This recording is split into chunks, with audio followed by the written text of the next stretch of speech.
Good morning, Kirsty. And we are so sorry we're 5 minutes late, guys. Massive apologies, my fault. Well, actually, we both had similar experiences this morning. Kirsty had a call from her child's school, and I had a call from my child's school. And if you're a mom, you know that, even if you've got a live or a podcast, that comes first, doesn't it?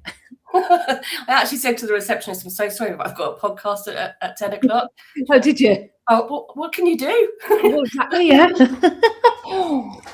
Okay, good morning, everybody. We are live today on Instagram and on YouTube. And I'm doing this in my kitchen today. But anyway, it is what it is. And today we're going to be talking about what to do when a client pushes your boundaries. And I think it's going to get saucy because this is something that happens a lot to us, to all VAs.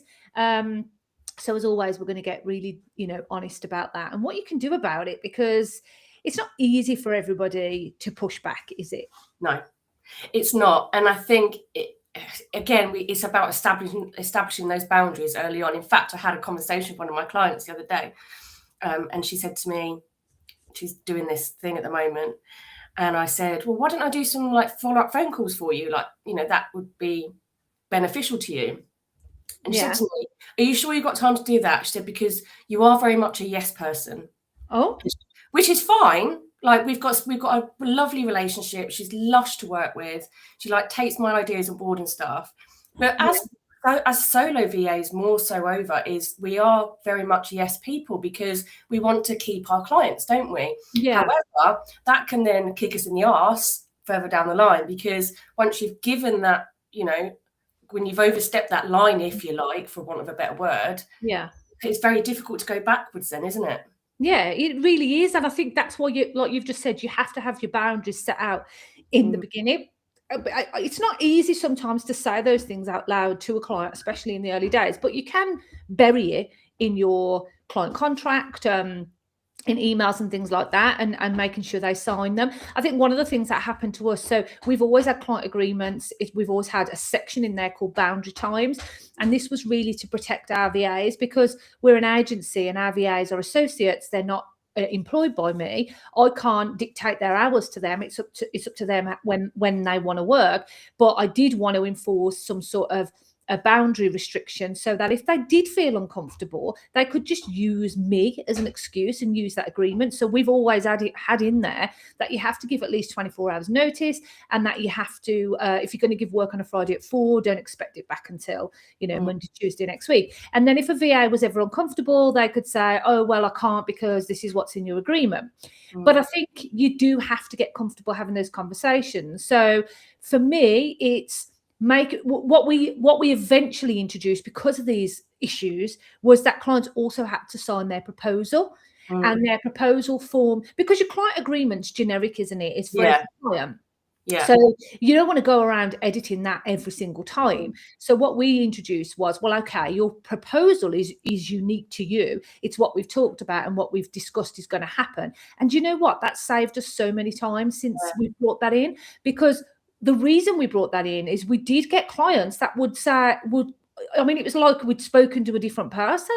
You give them the proposal of all the work you've discussed and what you're going to do. And then all of a sudden they're saying, but you haven't done this and you haven't done that. And you're like, well, that's not what we ever discussed or put in the proposal. So we now make them sign the proposal as part of their overall agreement.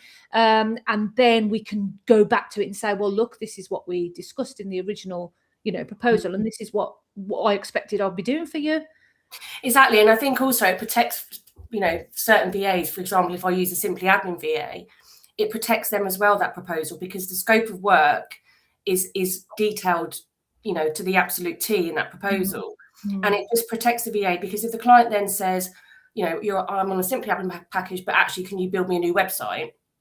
That's not in that proposal. And that gives the flexibility for the VA to say, well, it's not in your proposal, that wasn't discussed, and then chuck it back at us. But I think it varies, and it's very different if you're a solo VA to actually have that conversation. Like we say to our VAs all the time, any problems at all, kick it back to us, me and then you, or vice versa. Because But as a solo VA, I find it particularly hard to say to that person, well, actually, that's not what we discussed. That's not, doesn't fall under the scope. Now, I do have in my contract about boundary times. And I think it's also clear. There are some times where I do work weekends, if Craig's working and, Imi's out with her mates and I'm here and I've got nothing to do, I may as well just hop on and catch up on work or whatever. And I do say to some clients that I'm working this weekend. If you need anything, then let me know. And there are times when they've messaged and said, I don't suppose you're working this weekend. And I've said, no. Yeah. So there is that respect backwards and forwards. Do you know what I mean? It's not because I work that weekend. Yeah, you work every weekend. Yeah. I work every weekend. But that is because I've worked with them for years and years and years. And we've built up that relationship. And I think, if you're working with a new client, have that conversation. So if you feel comfortable having a conversation, you're happy to do the odd bit here and there at weekends, that's fine. But that still has to be on your terms. It's not on the client terms. Yeah, I just think don't lie to win business. No. Like if you're having an inquiry call with a client and you don't work Fridays or you can only work between certain hours because you've got commitments, tell the client that. Just tell them upfront and they then know. Because if you don't, and don't just assume they're going to read that contract properly and you've got the times in there, just say, look, just so you know, full disclosure, these are the hours I normally work. Is that going to be suitable for you? At least if they say no, I know it's difficult. You've lost the business, but at least you got out of that situation and you're not trying to compromise. And because trust me, if you take on a client without being upfront with them that you can only work from 9 o'clock or 9:30 because you've got the school run, and then they're on your tail at 8 o'clock in the morning, you will be so stressed out and anxious. Yeah. It's untrue.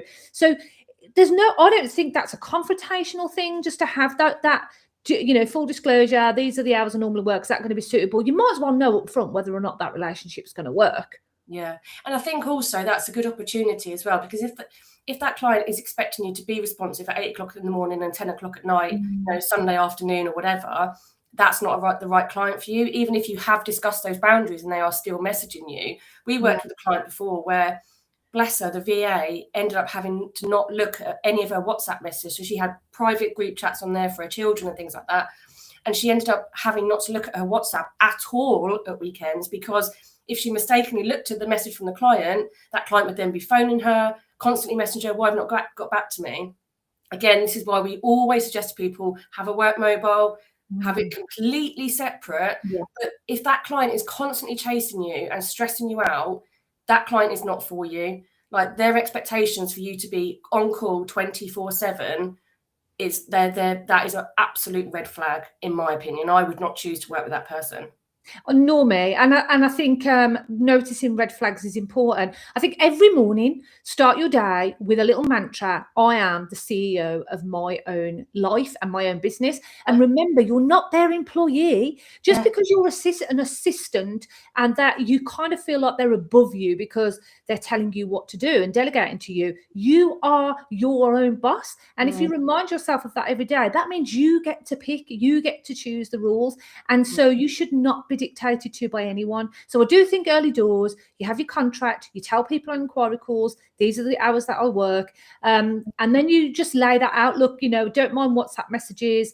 I used to have an agreement with someone because it is difficult for some women. They might be going through, like she was going through perimenopause and she'd forget things. And so she would just drop a voice note on a weekend. So it was just there and it was out of her head. And that was absolutely fine. She knew I wouldn't look at it until the Monday. So I think that's important, to make sure that you've got that kind of working relationship up front, but document it all, document it in your proposal. So if ever there's any comeback, you can go, well, here's the proposal, just so you know, this is what we originally discussed. These were all the agreements that we made between one another. Because literally it has really saved us doing that. So that would be one thing. You've just said getting a mobile phone, that's separate to your business, absolutely, separate to your personal. Absolutely. I didn't do that till flipping about 18 months ago. Yeah, I wish I'd have done that sooner. I'll tell you what, I wish I'd have done that sooner. I've had the same mobile number for 20 odd years. So have I. I have. Well, I ran my first business 2004 to 2014. I still get calls for that. Do you actually? All the time. Oh yeah. You do it or not? No, seriously. Bring it over. No, I'm like, I sold that business in 2014, mate. So I still get calls from potential customers and suppliers. It's crazy. So you don't want to be having that when you're like retired in 30 years' time. So make sure you do definitely get a separate phone line as well. I'm actually going through something at the moment where I'm seriously considering binning off WhatsApp. I cannot cope with the amount of WhatsApp groups I'm in, the amount of messages. And I know people say, oh, well, you can just mute them, but it's oh my God, I just think, what's the point then? What's the point of even being in it in the first place? You are notoriously bad though for not answering WhatsApp messages. No, because I just cannot cope with them all. There's too many, and I think if I open it, there won't just be that one. There'll be like 50,000 that I've got. I have it from Imi's in obviously, you know, about her dance group, and there must be about 7 different dance groups, and that people posting there about what they're having for dinner and like, you know, and all this crap, and I'm like, bugger off. Like, I can't cope with it. Honestly, it's mad. The other thing I was going to point out as well, this week particularly, I've been speaking to some VAs on our Facebook group, and about things that they're struggling with, and like, you know, what happens if, you know, a situation with a client. And quite a lot of VAs have come to me and said, I have a meeting with the client. They asked me to do tasks. I then go away and do those tasks, and then the client says, well, I didn't ask you to do that. So one really, really good thing to do, and I said this to, I think it's like 3 VAs this week already.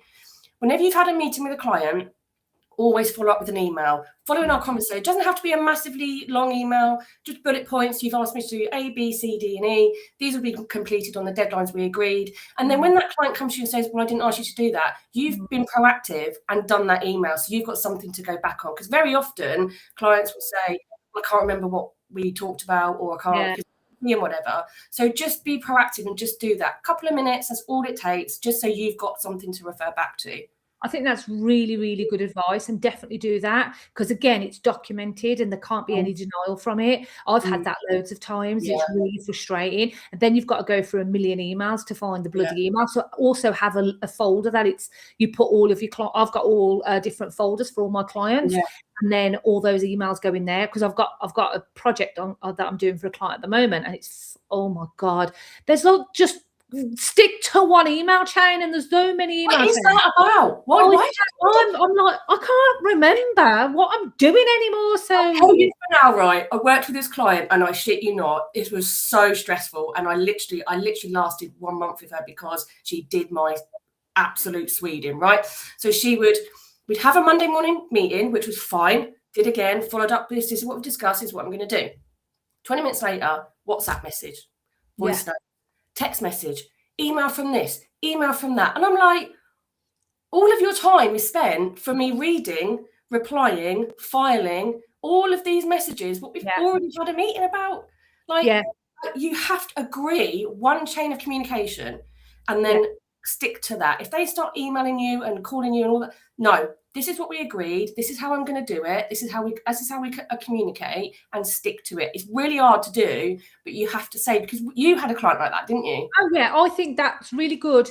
A really good tip. And actually, you have to be strong enough to remind the client. So if they're doing that, where it's an email and a WhatsApp, and I've got this at the minute with voice notes and emails, then you have to remind that person, look, it's not going to work having 2 different forms of communication. I know you might feel like it's easier for you, but actually it makes it more confusing for me. And then I have to spend longer reviewing what we've previously spoken about. Because I had a client that did this.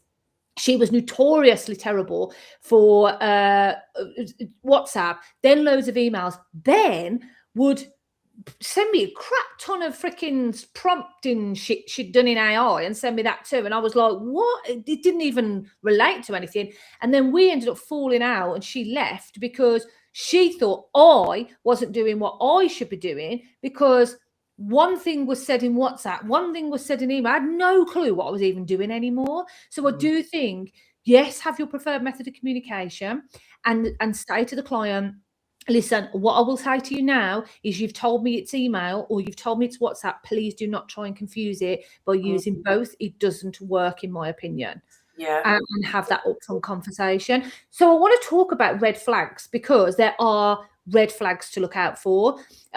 One of the immediate alarming red flags when you take on a client like this, I mean, I think there's red flags before you take them on, but when you take on a client like this, I guarantee you one of the first things they will do is send you a barrage of emails the moment they have paid or the moment they've signed up, saying to you, so what are we going to do then? When do we get started? Are we going to have a call? They'll send you loads of stuff that you've got to do, and it will be so like intense. I think that's a massive red flag. And I'm thinking about a woman that we had come on board with us, and then it was just like, wow, what is all this stuff that is not at all what I thought was going to be happening? That isn't really even everything that we put in the proposal. And I think that's a instant red flag. Absolutely. I completely agree with you. Because what I started to do now is that I say to clients that have just come on board, if they come on board on like a midweek or towards the end of the week, I always say to them, look, I pre-plan my schedule. So every Saturday morning, I spend an hour planning the week ahead. So I've got people booked in. I don't always stick to the times. I'm not massively a fan of how 9 till 9:15, that kind of thing. But in my head, I've got it written down. I know what time, I know what tasks I've got to do and how much time to allocate. And that's what I say to people. I work ahead of the week. So I schedule everything in. And if a new client comes on board, I then will book a kickoff call, and that's when we start talking.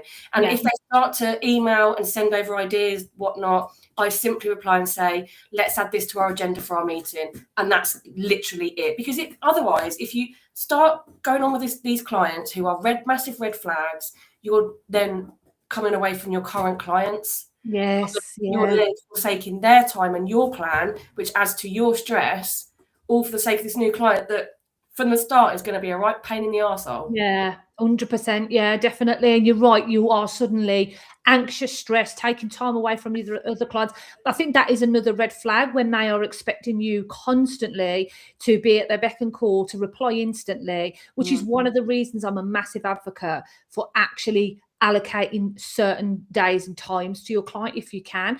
And I know that's like kind of a contentious issue for some VAs, but it's worked for me, saying these are the times, these are the hours I work for you.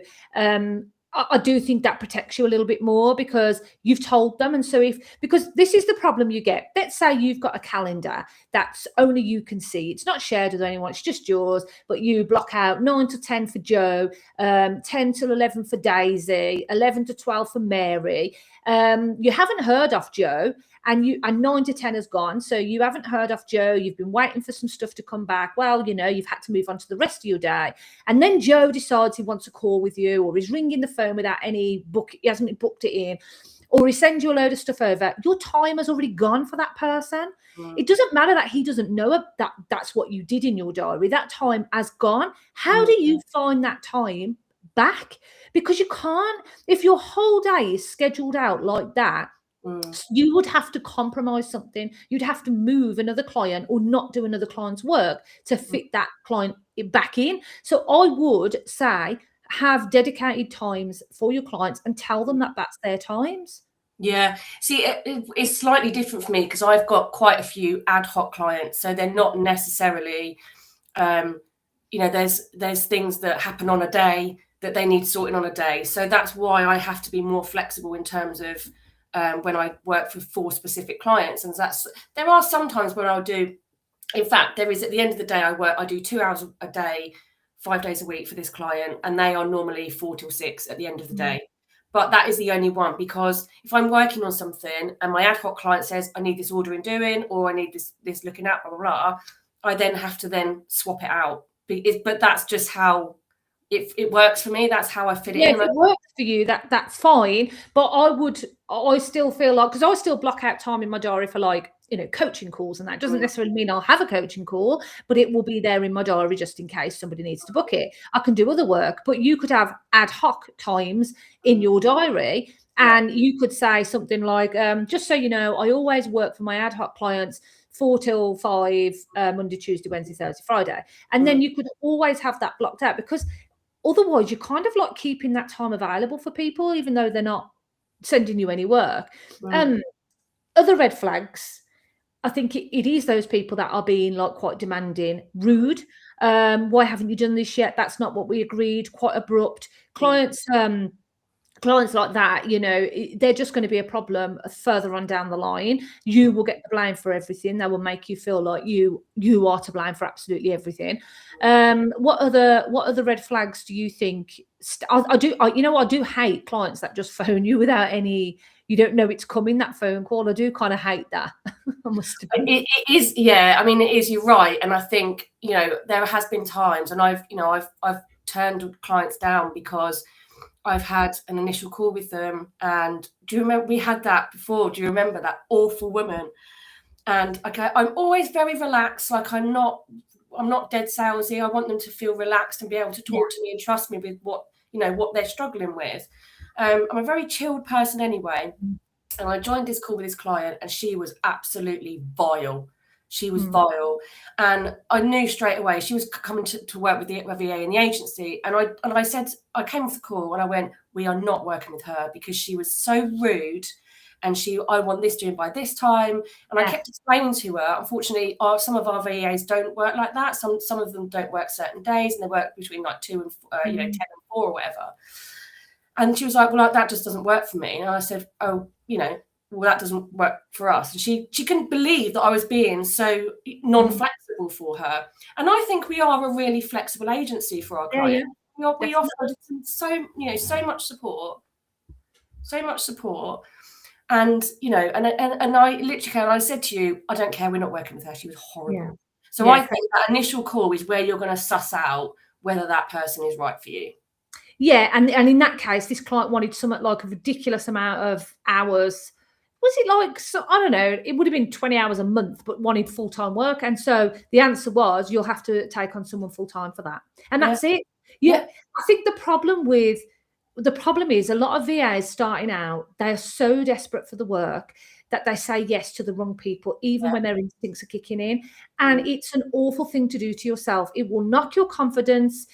Honestly, it will knock your confidence. It will make you feel so anxious. It could have the potential to end your business. So hold out for the right people. We're in such a lucky position now where we say, no, you're not for us. And absolutely. And you are absolutely right. And, everybody will go through this. If a client, whether you're a new VA or you've been in it for the long run, and clients leave and clients come and everything, but don't feel pressured to take on a client just because I have been in that situation, and I worked with someone who was a narcissistic prick. And because I was new and I was desperate for a client, and he was a big client, and I worked with him for a long time, and quite frankly, he reduced my confidence to the absolute ground. He was horrible, but because I was new, I felt like I had to continue to work with him. But actually, it had the worst knock-on effect, because all it did was make me think, I can't do this. I'd hate to get up in the morning. I'd drag myself. He wanted the 9:15 on the dot phone call for 45 minutes and no longer or no shorter and all that kind of thing. Yeah. And it actually reduced me. I was so stressed with it. And I thought, I decided to do this for me and for my family. And I'm in a worse situation now than I was when I was in full-time employment. Yeah, so, that's something to remember, isn't it? Isn't it though? And now I just think I've got the most amazing clients. I love all my clients, and at the minute I'm quite happy with what I've got. Like I've turned work down because I'd look at them and I think, nah, you're a nutter. Yeah. If anybody watching has got any questions for us, had your own experiences, share them, and we can learn together. We want to be a supportive community, so just put them in the comments and we can answer them. I think you've got to remember that you're protecting your energy, your well-being, how you show up for your family, how you show up for your other clients. Yeah. So this is why it's so important. It isn't easy, but it gets easier the more that you do it. It's conversations like, I had a conversation with a client yesterday who had got herself, I think we've talked about this client, got herself into a situation where what she thought we were going to be doing for her was totally in her own head. It wasn't at all what we would be able to do for her. And, she was like asking for her money back. I'm not happy, blah, blah, blah. I was really firm with that client and said, you have got the wrong end of the stick. And I'm sorry, but if this is what you think you're going to achieve, you should have gone and picked a different company, not a VA company. This is what you should have done. I met her in person the other day. She was so apologetic that she got it wrong. It doesn't have to be a fallout. It doesn't have to be argumentative. It doesn't have to be confrontational. It's completely professionally stern. And she got it. She understood. We had a call yesterday to do something completely different in her business, to do her systems. Now, she's a client on pause at the moment, which we thought she was going to go. And quite frankly, I wanted her to until I actually met her and she was okay. And she's staying with us and signing up to our CRM system because she recognizes that value and needed somebody strong to guide her. And I do think VAs, one of our values is proactivity. VAs need to be proactive and they need to handhold their clients. Sometimes that means nudging them, saying, look, you're not going to get the best out of me if you don't do this, that, and the other. I have a girl that works in our co-working space that I own, and I hear her sometimes saying, like, to clients, look, you haven't used much of my time. You're not going to get the best out of me. What can we do about that? You do have to kind of lead the client, and sometimes that means you have to tell them, just a reminder, these are my working hours. And like, don't be fearful. It's not an argument to say to someone, I didn't answer that call last night because it was outside of the normal hours, just giving you a gentle reminder. That's not a difficult, confrontational thing to do. And once you do it and you get used to it, you get stronger and more confident, and it just is easier, doesn't it? It does. And I think it's you don't have to be rude or nasty or have an argument or anything. You're just reiterating that those are your boundaries and those are your working hours. So I think it's as hard as it is, you've just got to do it. And that's coming from experience, isn't it? That's not just us going, this is what you should do and this is how you should do it. That is all from personal experience. Yeah. You remember that client we had that asked me to send her to Paris and then phoned me and goes, why have you sent me to Paris? And I was like, did you ask me to? That's an actual true story. We've got some funny stories. Oh my God. Another thing that we brought in, and this works well if you are a VA agency, is we started to send a Friday newsletter to clients. And it's a great opportunity to not just let them know about new services or anything like that news, but to also wrap in there in a really gentle, subtle way. Don't forget, if you don't do this or if you do that. So what we do is we ask our team if there's anything that they need us to put in it, if they're having struggles. And when we do our weekly or monthly team call, then we can say what you're struggling with right now. And if a client is just constantly not sending over information, we can put that in and say, you're not going to get the best out of your VA unless you do this, that, and the other. So if you want to send like a weekly client email that's saying, hey, here's some updates on what's going on, just so you know, got some new services. Oh, by the way, did you know that if you did this with your VA, you could get the best out of them? So we've just added like an accountability section to it to say, don't forget to check in with your VA on Monday and have a conversation about how they can help you this week. Yeah. So I think that works as well. Yeah. And we've also started copying in the VA as well. So they are within that, email chains that they're aware. So it's just, and I think as well, and this is again from recently working with a client to do her new onboarding process for her first employee. And she said to me, you need to hold me to accountability. You need to say to me, this is what I need from you, and this is when I need it from. And clients love it. Like, she's an amazing woman. I love her dearly. I would do work for her husband and everything. And she said, and I said to her, I need this because I can't do this bit without doing this and having this from you. Can you send it to me by 2:30? It was there. She was like, thank you so much for holding me to that task, because without that, her new employee couldn't start and all that. So clients will love the fact that you are being proactive. You don't have to be, I need this by, but just a reminder that without you sending me this, I can't do A, B, and C. And then that will prompt them to send that over to you. Yeah, definitely. And like Kirsty just said, you can have some sort of tracker to track all of that as well. What's your responsibility? What's my responsibility? So everybody's clear on who's doing what. Have those systems, have proper systems in place. That's really important as well. But and you can have reminder sessions where you just go back over what that original proposal was. If you're going to start including your proposal, which I urge you to do as part of your agreement, you could just have a monthly review call where you say, let's just have a look at where we started together. What was in your original proposal? If you felt that's been met, and what needs to change, because that'll give you the opportunity to maybe do a new kind of, not formal proposal, but a new little agreement, or like a working agreement. Oh, these are the tasks, these are the goals that we're working on this month, and they sign it. Or even if they don't sign it, but just something that they've okayed, that you've got some sort of digital record of, so you can always come back to it. I mean, we had a client, and this is, I'm going to come to another red flag.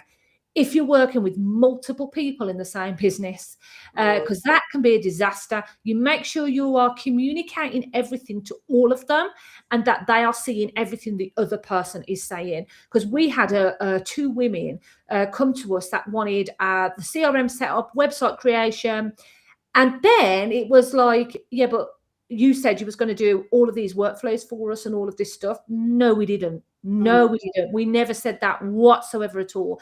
And it was all because one of the women was doing all of the legwork and all of the talking and wasn't including the other woman. She was sending WhatsApps to the our VA that was working on her account behind the other person's back.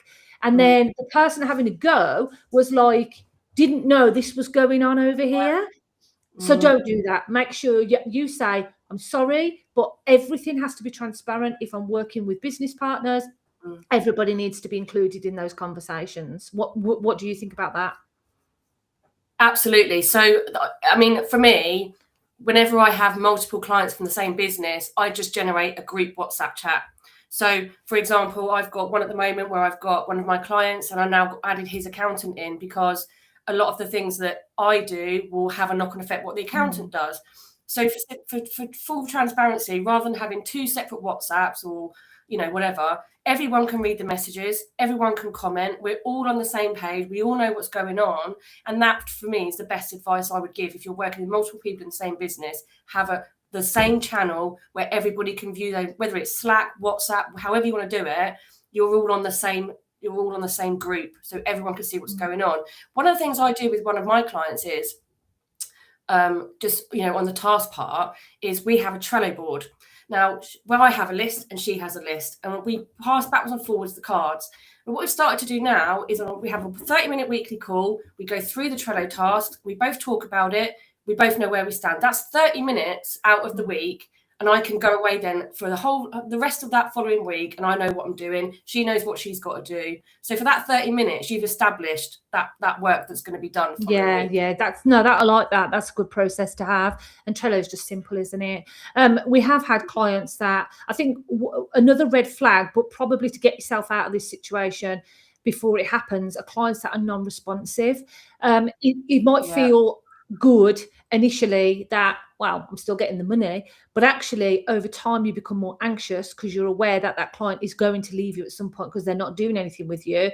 And then I will guarantee about 80% of those clients will all of a sudden have a wake-up call that they haven't given you anything, and will say to you, you haven't done this. I could literally name situations off the top of my head. We had a client that that did this with another one of our associates. They hadn't given them the work. The associate had been asking and asking and asking. It didn't get done. They then went on holiday, and the client's like, you haven't done anything, because they were on holiday, but they've been asking prior to going on holiday. That client then put in a request to have a refund, which I said no to, went past me to her bank investigated, approved it, and took the money out of my account. So if you can get rid of those clients before that happens, then that is definitely something worth doing, because we've had lots of situations where that kind of thing has happened, and it's all because we kept them on. We had one woman, this is no word of a lie, she was paying every month, could not get that woman to give us any work. 5 months later, she sends an email, I didn't realise I've been paying on subscription every month. It was coming off my credit card because that's how I set it up. Can I have the money back, please? No, you can't. And so I think clients that are really non-responsive like that, and no matter how much you're pushing and pulling with them, just don't bother. Move them on. I know it's money. Get somebody else in, because they will turn into problem clients. I've got an amazing red flag. I want to hear it. This is one of our favourites. We talk about this on every session. If a client ever says to you, I want to pay an invoice, tell them to piss off, because it ain't going to happen. Anybody who wants to pay an invoice eventually won't pay you on time at all. You'll end up doing a load of work for them that you won't get paid for, you've allocated time for, that you could be working with somebody that pays up front. So everybody with me, pay up front. We actually just sent out an email today to everyone with episode 2 of our podcast on season 1. We're now on season 3, which is how to get paid up front. So if you haven't heard that one, go back and listen to that one on YouTube or on morethanava.org/podcast, because it's bloody so important. I cannot believe how many times I have conversations with VAs that are doing this. I actually had a conversation with a woman the other day. I've met her networking a few times. She came in to use my space and was having a chat. And she does interim CEO roles, so kind of like well above me in many ways, and you know, impressive. Isn't this funny? It's so impressive, so professional. And even those people struggle. She'd been going into a company last year to put a proposal together to come in as an interim, you know, CEO in that company. It was like a business partnership, 2 people that run it. And they wanted a presentation, they wanted all this stuff, which she didn't charge for. And she didn't even tell me she didn't charge for it. This is how the conversation went. She says, what do you think I should do? So I did all this.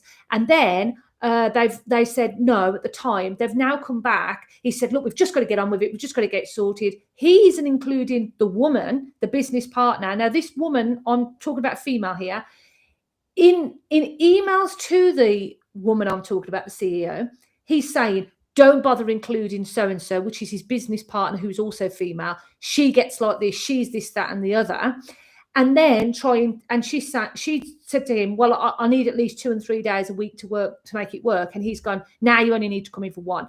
That's a massive red flag. And I said to her, you didn't charge him, did you, for that presentation? And she said, no. I said, well, that was your first mistake, because now he's tested your boundaries and he knows that you're willing to do things cheap or for free.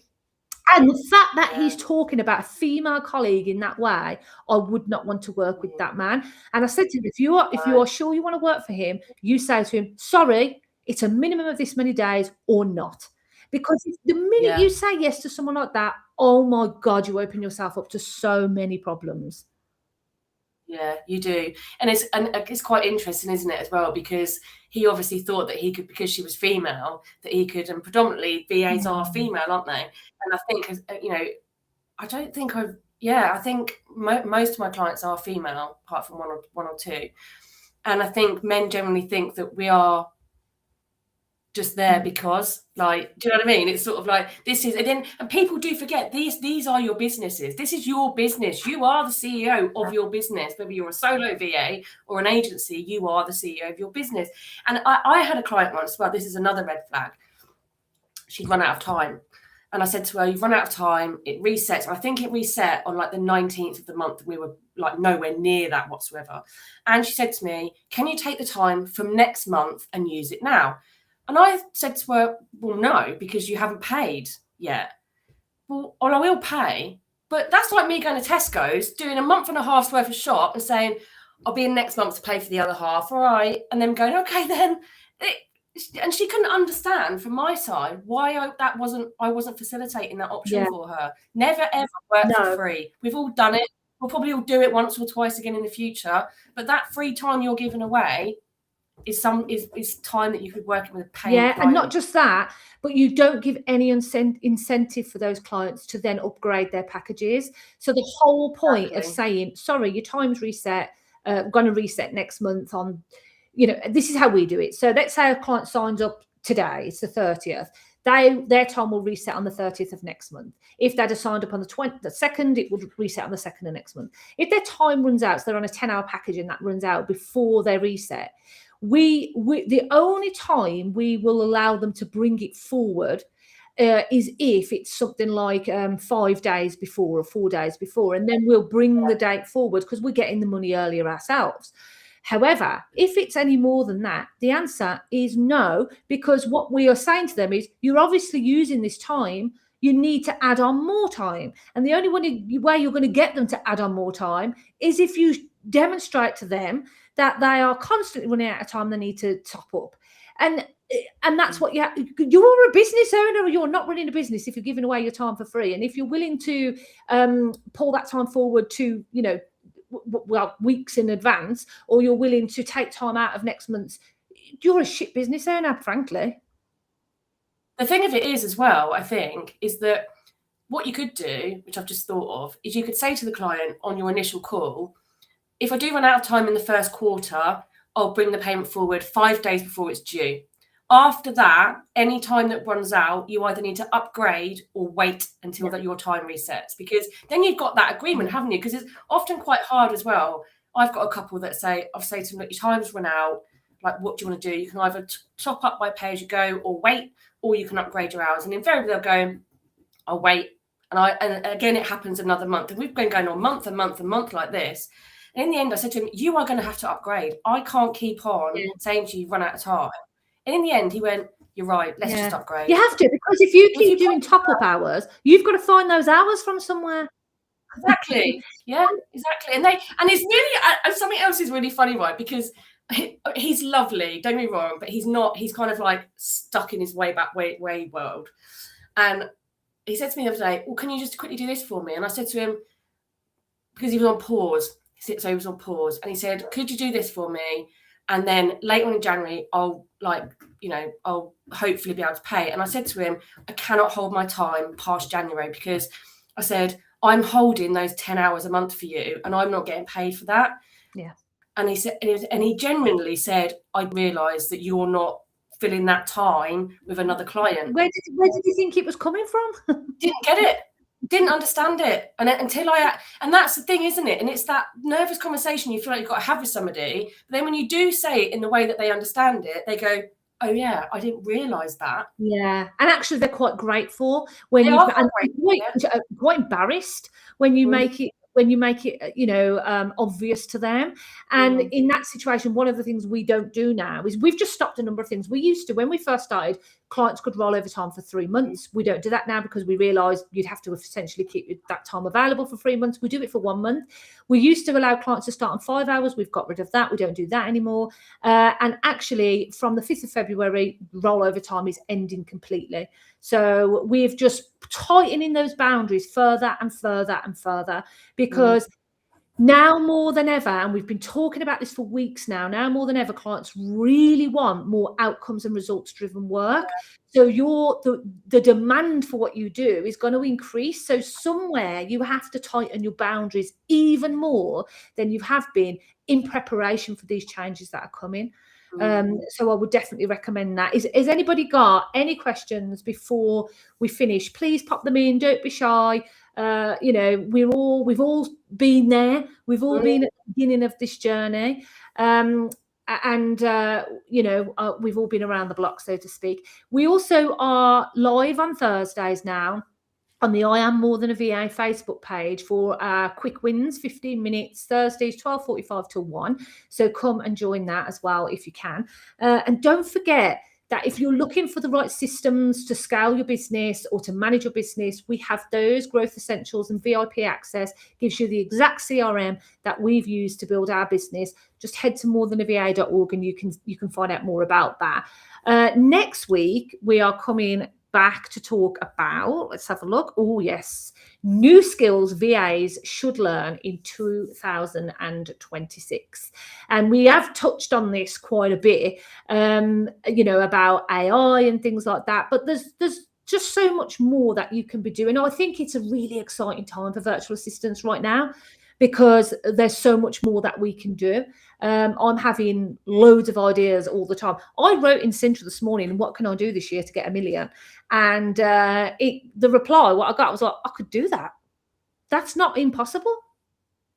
It's not impossible. Honestly, I was looking up.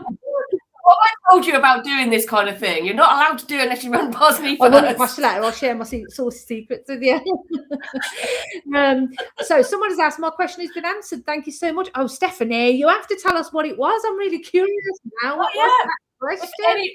If anybody has got any issues with a client that they're struggling to get past, or if they just need some advice or anything like that, please either DM us, drop a comment. Anything that you think we could possibly help you with or give you any advice on, we're always here to help. all of you, any of you, with anything. Yeah, and join the Facebook group. I am more than a VA, because it's a community that's building, and that's exactly what it's there for, to help you. And you'll see our events in there. We're always doing webinars and masterclasses and things. We just did a really good webinar, nailing your niche, how you can stand out in a crowded market. We'll run that again at some point in the future. And we have got a group program. So if you're just getting started as a virtual assistant, I have literally just finished the materials for it all, and it's so awesome. So we've got the Getting Started as a VA group program that kicks off on the 3rd of February. You can find out about that by either going to our Facebook group or going to More Than a VA, or just dropping me a comment or a question or a DM or whatever on the Instagram page.